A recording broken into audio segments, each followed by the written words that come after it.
tugiye kubasuzumira mukurikira training program. Hello again. Dukomeza gushimira abantu mwese mutugira inama. As we keep on thanking people who advise us. Mukatubwira ibitagenda neza tukabihindura. Telling us what's went wrong so that we can. Uyu mwanya rero twagarutse. So we are back again. Niki tugiye kuganira kuri training program. So what are we going to talk about now? Abantu benshi bifuje kumenya topic tugiye kuganiraho. Many people have been asking me what's next. Tugiye kuganira kuri topic ivuga ngo we are going to talk about a theme ngo isoko y'ubwoba. Which says a source of fear. Ese kuki umuntu agira ubwoba? Why are we afraid? Ese byari bikwiriye ko umuntu agira ubwoba? Is it necessary for someone to be afraid? Hari ibintu biranga ubwoba rero. There are things which composes fear. Ubundi mu magambo make, in few words, ntabwo twari dukwiriye kugira ubwoba. We are not supposed to be afraid. Kubera ko tuba dufite uturwanira. Because we have someone who fights for us. Kugira ngo twifashishe iyo topic rero, so we are going to use the theme. Tugiye kurebera hamwe inkuru. We are going to be looking through a history. Ni inkuru iri muri Samuel wa mbere. It's a story which is in first book of Samuel. Ibice bine.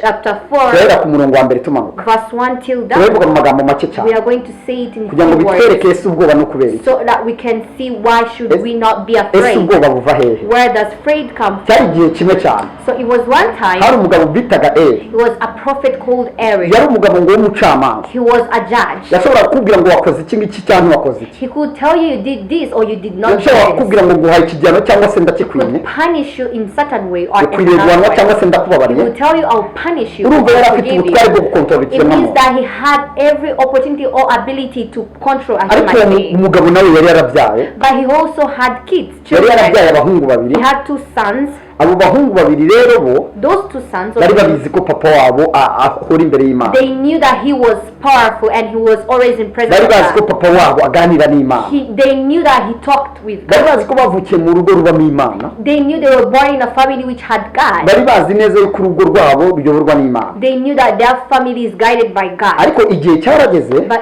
a time came, wa musaza Eli, that old man Eli, he was not able to control his house. So in a normal life, there is time that parents are not able to control their house. He was a father or a mother who had principles. Either a woman or a man, he had principles of guiding his own house. Actions that he had, all those actions was praised by God. But when he gave birth to him, he also has to give that education to his child. He has to give those principles to his child. Then the time came, then his child lost the principles. So even on Eli, that's what happened. He had two sons, but they didn't understand God's principles. So they got used to God. They started to think that God was his father. They started to despise his actions. Yet that's where the covenant of God was set. Eli was the one in charge of the whole country. So which means the glory of God was in the house of Eli. Now they used to do something that God really hated.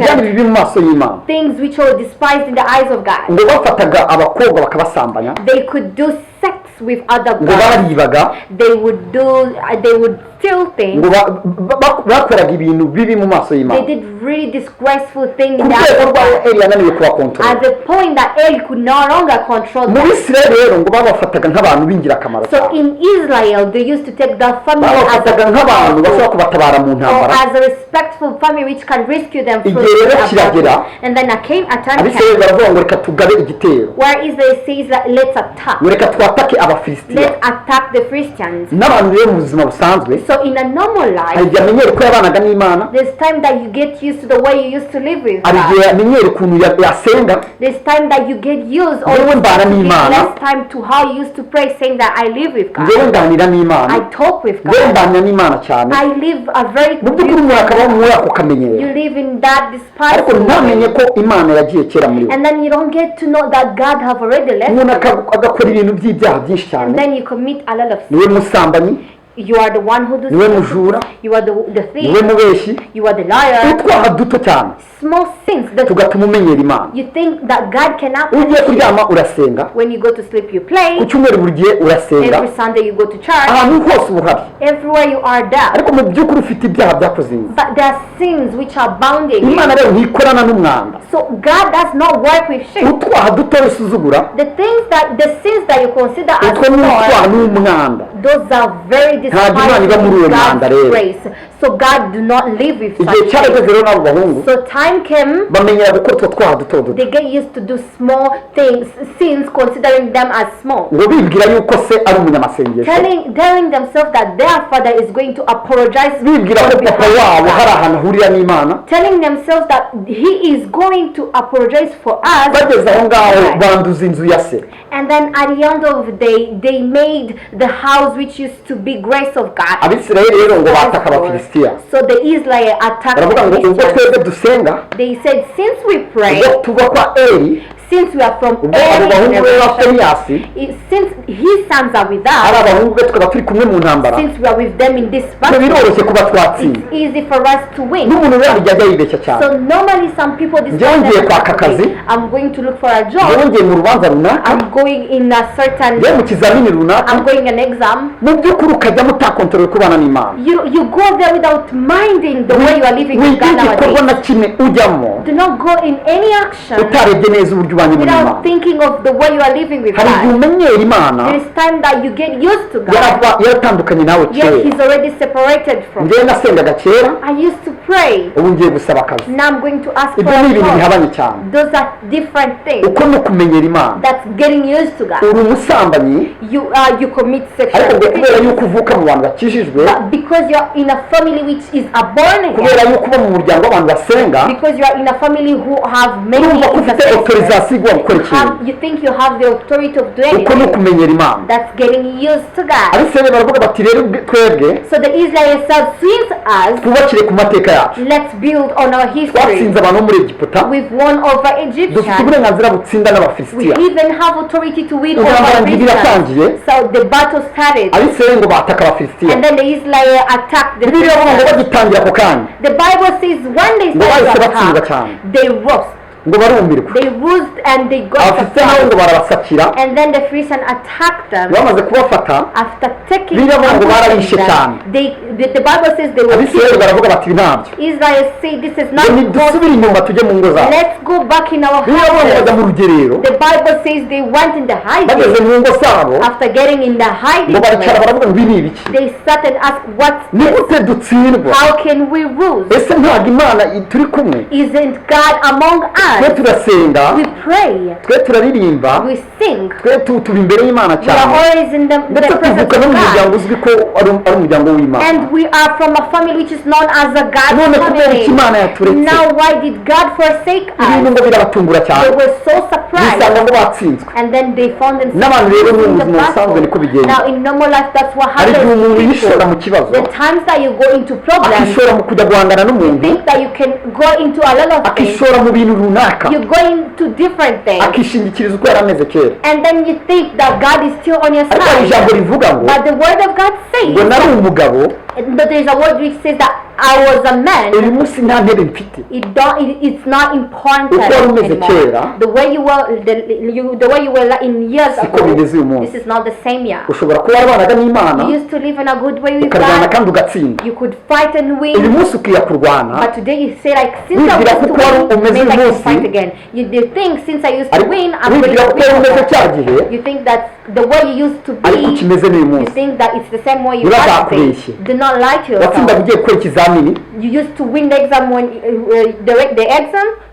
wasengaga ugiye gukora You ikizamini, used to pray when you're going to do an wasengaga exam. ugiye mu rubanza runaka, You used to pray when you are going into wasengaga ugiye a kwaka court. akazi. You used to pray when you're going to ask for a job. Bitandukanye n'iby'uyu munsi. It's so different in Ugomba the kubanza way you are ukamenya ngo uyu living. munsi ngiye ku rugamba mpagaze gute. You should get to know today I'm going on a field, a Igihe rero battlefield. cyageze How am Abisirayeli baravuga I bati, living with God?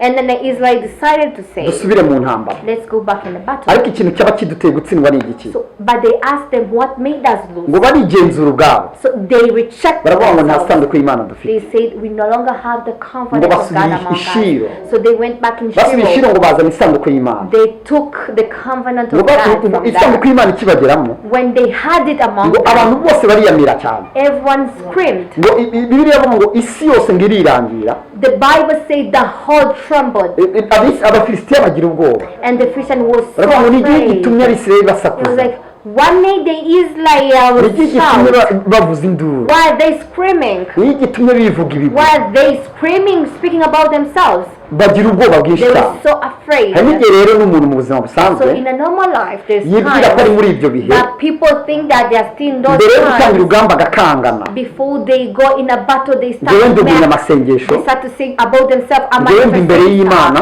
I'm always in the presence of njyewe ndi God. umuririmbyi I'm a singer. njyewe nkunda kuvuga ijambo I ry'Imana like to preach. ibyo bigatuma utera abantu ubwoba cyane And that makes people afraid of you. bikaguha kumva yuko ukomeye And that makes you feel so ariko ibyo ni strong. iterabwoba But let me tell you that abafilisitiya rero barangira baravuga ngo ni igihe gitumye abisirayeli biyamira now the Christian asked themselves, why Baravuga ngo reka are tujye they kurwana nabo doing this? And I was like, no, let's just go fight them. ibyo ari byose turabatsinda Maybe we can win.